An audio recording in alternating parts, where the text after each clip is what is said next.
ఈ యాదాద్రి భువనగిరి జిల్లా భువనగిరి మండలం రాయగిరి జిల్లా పరిషత్ ఉన్నత పాఠశాలను జిల్లా కలెక్టర్ హనుమంతరావు సందర్శించారు. ఈ సందర్భంగా పాఠశాలలో విద్యార్థులతో కలిసి భోజనం చేసిన కలెక్టర్ భోజనం బాగుందని అభినందించారు. మధ్యాహ్నం భోజనం వండుతున్న ఏజెన్సీ సభ్యురాలు కవితను సన్మానించారు. విద్యార్థులకు మంచి భోజనం అందించాలన్నారు.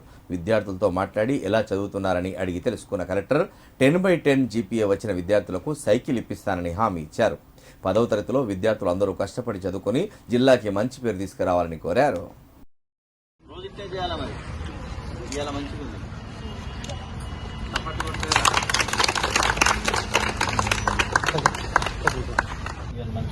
కంటిన్యూ చేయాలి. ఆఫీసర్లు వస్తున్నారని కాదు, మీ బిల్లుల బాధ్యత నాది.